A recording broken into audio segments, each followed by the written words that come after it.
नमस्कार। बाबा मार्गियों की कमजोरियों को दूर करने के लिए कभी कभी बहुत ही अद्भुत उपाय अपनाते थे। पशु चिकित्सक भुवनेश्वरी जी का दीक्षा 1956 में हुआ था और कुछ ही दिनों के बाद, उनके दीक्षा के कुछ ही दिनों के बाद उनकी धर्मपत्नी कुसुम देवी ने भी आनंद मार्ग की साधना सीख ली और भुवनेश्वरी जी के माध्यम से अनेक लोगों ने मार्ग में दीक्षा लिए। लेकिन उन दोनों की बहुत बड़ी एक कमजोरी थी, मांसाहार की। साधना सीखने के बाद भी वे नियमित रूप से मांसाहार कर लिया करते थे। मांस, अंडा, मछली उनका नियमित भोजन था। वे जानते थे, आचार्य ने उनको बोल दिया था कि साधक के लिए मांसाहार अच्छा नहीं है। फिर भी ये मांसाहार की वृत्ति उन पर इतनी प्रबल थी, इतनी दृढ़ थी कि वे मांसाहार को छोड़ नहीं पा रहे थे और उनको लगता था कि केवल साग सब्जी से, केवल शाकाहार से भी जिंदा रहा जा सकता है क्या। तो साधना लेने के बाद भी वे नियमित रूप से मांसाहार करते थे। हालांकि वे जानते थे कि मांसाहार करना अच्छा नहीं है, फिर भी साधना भी करते थे और मांसाहार भी चलता रहा।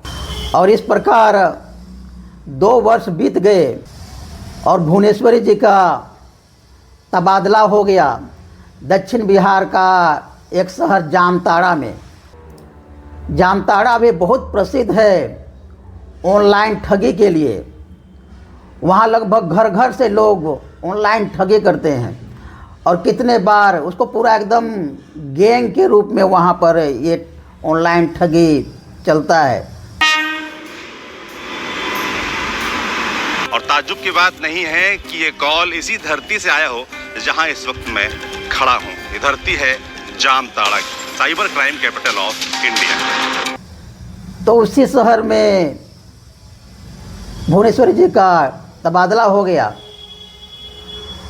और भुवनेश्वरी जी की पत्नी अकस्मात कुछ लंबी बीमारी का, दीर्घकालिक बीमारी का शिकार हो गई और ऐसी बीमारी आई कि वो छूटने का नाम ही नहीं ले रही थी। कुसुम देवी ने बहुत डॉक्टर लोगों से दिखाई, चिकित्सक लोगों से दिखाई, लेकिन बीमारी नहीं ठीक हुई और कुसुम देवी एकदम से कमज़ोर होती चली गई और इस बीमारी से इतनी अवसादग्रस्त हो गई, इतनी दुखी हो गई और उनको इस प्रकार से लगने लगा कि ये बीमारी मेरे लिए तो कष्टकर है ही, मेरे पति के लिए भी मैं बोझ बन गई हूँ। और इस अवसादग्रस्त अवस्था में वे अपने जीवन को ही समाप्त करने के लिए सोचने लगी, आत्महत्या करने के बारे में सोचने लगी। और उन्होंने सोचा कि उनके घर के परिसर में ही एक कुआं था और उसी कुएं में कूद करके अपना जान देने के बारे में सोच रही थी और इसके लिए एक उपयुक्त समय का इंतज़ार कर रही थी वो। तो एक बार भुवनेश्वरी जी कहीं बाहर जाते हैं तो उपयुक्त समय पा करके वो सोचती है कि आज ही अपना ये लीला समाप्त किया जाए। लेकिन आत्महत्या करने से पहले, कुआं में कूदने से पहले वो थोड़ा साधना करती है और बाबा से क्षमा याचना मांगती है और बाबा से ये भी प्रार्थना करती है कि आप मुझे अगले जन्म में भी मिलें और हमको गुरु के रूप में मार्गदर्शन दें। इस प्रकार का बोल करके, मन ही मन बोल करके कुएं के पास जाती है और कुएं के पास जैसे वो जाती है कूदने के लिए तो वहाँ पर क्या देखती है कि कुएं के पानी में बाबा एकदम मुस्कुराता हुआ दिख रहे हैं। कुसुम देवी याद करके बहुत आश्चर्यचकित हो गई कि यह कैसे संभव है, बाबा कुएं में दिख रहे हैं। उन्होंने 1-2 बार अपने आँखों को मला और फिर से देखा, लेकिन फिर भी बाबा उसी मुद्रा में दिख रहे हैं, बिल्कुल मुस्कुराता हुआ। और बाबा बोल रहे हैं कि तुम स्वस्थ हो जाओगी, मांसाहार को त्याग देने से, शाकाहार भोजन से ही तुम्हारा स्वास्थ्य में सुधार हो जाएगा और तुम्हारा जीवन सुखमय हो जाएगा। इस प्रकार का बाबा आश्वासन दे रहे हैं। तो ऐसा बाबा का प्रसन्न मुद्रा देख करके और इस प्रकार का आश्वासन देख करके कौन आत्महत्या करेगा। तो कुसुम देवी ने भी आत्महत्या करने का विचार छोड़ दिए और जब उनके पति आते हैं घर में वापस तो अपने पति को सारी बात वो बताती है और भुवनेश्वरी जी को और कुसुम देवी को इस घटना से बहुत आत्मिक बल मिला और वो नियमित साधना में नियमित हो गई। और भुवनेश्वरी जी भी इस घटना को सुन करके उनका बाबा के प्रति अटूट विश्वास हो गया और दोनों ने निश्चय लिया, प्रतिज्ञा की कि अब से वे मांसाहार कभी नहीं करेंगे, केवल सात्विक भोजन ही करेंगे। लेकिन भुवनेश्वरी जी के लिए यह उतना भी आसान नहीं था। उनकी इस प्रकार से मांसाहार के प्रति तीव्र इच्छा थी कि मांस, अंडा, मछली छोड़ना उनके लिए इतना आसान नहीं था। और इसी प्रकार समय बीतता गया और बाबा भुवनेश्वरी जी को आचार्य भी बना दिए। अब भुवनेश्वरी जी आचार्य भुवनेश्वरी जी हो गए। अब बाबा तो अवघड़दानी, और बाबा जब किसी पर कृपा करते हैं तो केवल इस जीवन के कामों को देख करके कृपा नहीं करते हैं, वो पूर्व जन्म के कर्मों को देख करके, इस जीवन के कर्मों को देख करके और भविष्य में ये क्या करेगा उस सब को देख करके ही किसी पर कृपा करते हैं बाबा। तो बाबा जानते थे भुवनेश्वरी जी का पाठ जीवन बहुत ही अच्छा था और उनके सुकर्मों के कारण ही बाबा उनको मांसाहार करने के बावजूद उनको आचार्य बना दिए। और बाबा जानते थे कि आज नहीं तो कल ये मांसाहार तो छोड़ ही देगा, कहाँ जाएगा। और इसके लिए उन्हें आचार्य बनने के बाद बहुत कठोर अनुशासन का पालन करना पड़ता था। आचरण आचार्य के सारे नियमों को मान कर चलना पड़ता था और वह वहाँ तो आचार्य में तो मांसाहार की बिल्कुल भी कोई गुंजाइश नहीं थी। तो भुवनेश्वरी जी अपने मन को बहुत समझा बुझा करके, बहुत प्रयास करके अपने को रोके हुए थे और शाकाहार भोजन अनमने ढंग से करते हुए आ रहे थे। मन तो उनका कमज़ोर था ही और कभी भी उनका यह प्रतिज्ञा, मांस नहीं का खाने का प्रतिज्ञा कभी भी टूट सकता था। तो इसी बीच में क्या होता है कि भुवनेश्वरी जी एक बार बीमार पड़ जाते हैं और बीमारी से वे थोड़ा कमज़ोर हो जाते हैं। तो भुवनेश्वरी जी की माँ उन पर मांस खाने का दबाव डालती है कि शाकाहारी भोजन के कारण ही तुम्हारा इस प्रकार से हुआ है, तुमको बीमारी हुआ है और तुम इतना कमज़ोर हो गए हो। इस प्रकार भुवनेश्वरी जी की माँ दबाव डालने लगी भुवनेश्वरी जी पर मांसाहार करने के लिए। अब भुवनेश्वरी जी को तो एक अवसर का तलाश था, उनका मन तो कमज़ोर था ही।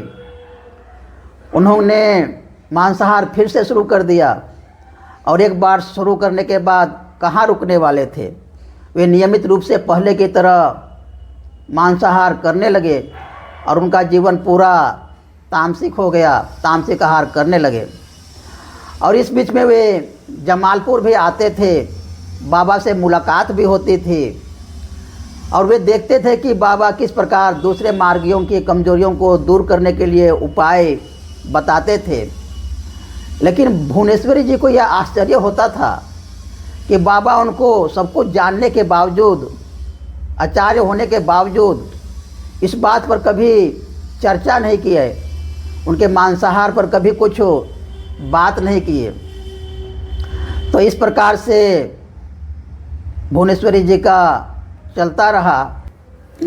इस बीच भुवनेश्वरी जी का फिर से बिहार के ही गया जिले में तबादला हो जाता है और एक बार भुवनेश्वरी जी गया से अपने विभागीय काम के लिए पटना आते हैं और पटना से जब वापस ट्रेन से जा रहे थे गया के लिए, तो ट्रेन में अचानक से उनको मांसाहार की प्रबल इच्छा हुई और वे समझ नहीं पा रहे थे कि इस ट्रेन में मांस खाने की इतनी प्रबल इच्छा कहाँ से उत्पन्न हो रही है। वे उस इच्छा को दबाने का बहुत प्रयास किए और पूरी यात्रा, लगभग 2 घंटे की यात्रा है, 2-2.5 घंटे की यात्रा पटना से गया। उस यात्रा के दौरान वे इसी उधेड़ बुन में रहे कि मांस खाना अच्छा है कि नहीं। इसी प्रकार का तर्क वितर्क वो करते रहे अपने आप। और जब गया में उतरे ट्रेन से और अपने घर के तरफ रवाना हुए, तो रास्ते में ही एक प्रसिद्ध मांसाहार का दुकान था। वहाँ पर वो जा कर के रुक जाते हैं। फिर उनके मांसाहार को रोकने की कमज़ोर कोशिश होती है कि हमको मांस नहीं खाना चाहिए, मैं आनंद मार्ग का आचार्य हूँ, लोग देखेंगे तो क्या समझेंगे, क्या बोलेंगे। लेकिन इस इच्छा को रोकने के लिए उनकी यह कमज़ोर कोशिश रही और वे होटल के अंदर चले जाते हैं।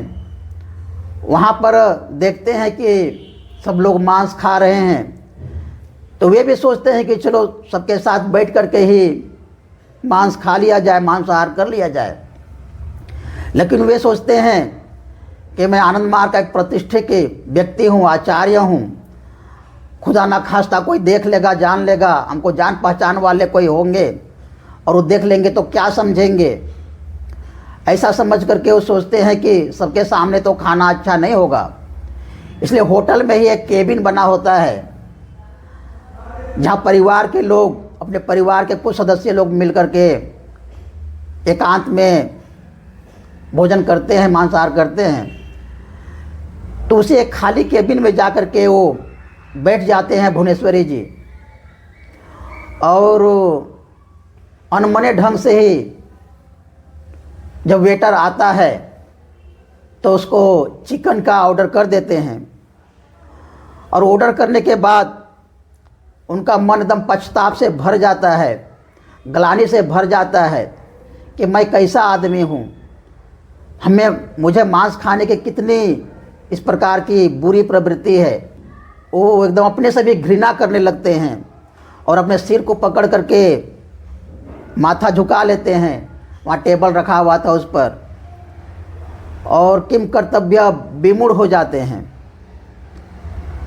फिर थोड़ी देर के बाद एक अज्ञात शक्ति उनका सिर को उठाता है और भुवनेश्वरी जी क्या देखते हैं कि जो केबिन का जो पार्टीशन है वहाँ पर बाबा एकदम खड़े हैं और घूर रहे हैं। बिंदेश्वरी जी को बिल्कुल भी ये विश्वास नहीं होता है कि बाबा यहाँ पर आ भी सकते हैं, और इसलिए 2-3 बार वो अपने आँखों को मल मल करके देखते हैं। फिर भी बाबा वहीं पर थे, उसी केबिन के पार्टीशन में विराजमान थे। बहुत पछतावा होता है, बहुत ग्लानि होता है और वो सोचते हैं कि मेरे जैसे नीच व्यक्ति के कारण बाबा को इस अपवित्र जगह पर आना पड़ा। मेरे जैसा बुरा व्यक्ति और कौन होगा। इस प्रकार वो आत्मग्लानि से भर जाते हैं। और कुछ देर के बाद फिर वेटर आता है चिकन लेकर के और भुवनेश्वरी जी के सामने वो प्लेट रख देता है। भुवनेश्वरी जी उसको देखते भी नहीं है प्लेट को, और उस चिकन का गंध उसको बिल्कुल बर्दाश्त नहीं होती है। तो भुवनेश्वरी जी बोलते हैं वेटर को कि तुम इसको ले जाओ और बाहर कोई भूखा आदमी होगा उसको दे देना। फिर कुछ देर बाद भुवनेश्वरी जी उस केबिन से निकलते हैं और चिकन का मूल्य अदा करते हैं काउंटर पर और फिर अपना घर में आते हैं। तो इस प्रकार से भुवनेश्वरी जी का ये घटना होने के बाद भुवनेश्वरी जी जमालपुर जाते हैं बाबा से मिलने के लिए, और फील्ड वर्क में, बाबा के फील्ड वर्क में शामिल होते हैं। और बाबा उस फील्ड वर्क में भुवनेश्वरी जी को बोलते हैं, हाँ भुवनेश्वरी जी, आखिर वह काले घने बादल छठी गए, दूर हो गए। तो भुवनेश्वरी जी बोलते हैं, हाँ बाबा, यह सब आप ही के कृपा से संभव हुआ। तो बाबा बोलते हैं भुवनेश्वरी जी को कि भुवनेश्वरी जी, तंत्र में संघर्ष करना पड़ता है। तंत्र हमेशा संघर्ष करने के लिए बताता है और उसी से साधक की अग्रगति होती है, प्रगति होती है। जैसे कि मान लो किसी में भय वृत्ति है, तो तंत्र क्या कहेगा? भय को दबाने के लिए नहीं कहेगा। तंत्र कहेगा शमशान में जाओ, वो भी एकदम अमावस्या की रात में शमशान में जाओ, और वहीं पर वो भय से लड़ेगा और वहीं से वो भय पर विजयी होगा। और जब शमशान में वो जाता है अमावस्या की रात में, तो उसकी ये भय वृत्ति तो नियंत्रित ही होती है, कंट्रोल ही होती है, और उसमें अदम्य साहस की उत्पत्ति होती है। और जब भय वृत्ति नियंत्रित हो जाने से उसको मानसिक शक्ति भी मिलती है। तो भुवनेश्वरी जी बाबा को बोलते हैं कि बाबा, मैंने तो इस मांसाहार को छोड़ने के लिए कुछ भी प्रयास नहीं किया, ये तो सब कुछ आपकी कृपा से हुआ। तो बाबा फिर भुवनेश्वरी जी को बोलते हैं कि तंत्र में गुरु ही सब कुछ है, गुरु की कृपा से ही सब कुछ होता है। साधक का प्रयास तो बस एकदम थोड़ी सी ही होती है। और बाबा अपने अंगूठा और तर्जनी को इस प्रकार से दिखा करके बोलते हैं कि इतने ही से ही साधक की प्रयास होता है, बाकी सब गुरु की कृपा होती है। तो इस प्रकार आखिरकार बाबा ने इस अद्भुत तरीके से, इस अनोखे तरीके से भुवनेश्वरी जी का भी जो मांसाहार के प्रति जो प्रबल इच्छा थी उसको दूर करते हैं। और भुवनेश्वरी जी के माध्यम से, आचार्य भुवनेश्वरी जी के माध्यम से फिर बहुत सारे लोग आनंद मार्ग में दीक्षित होते हैं और आनंद मार्ग की साधना सीखते हैं। नमस्कार।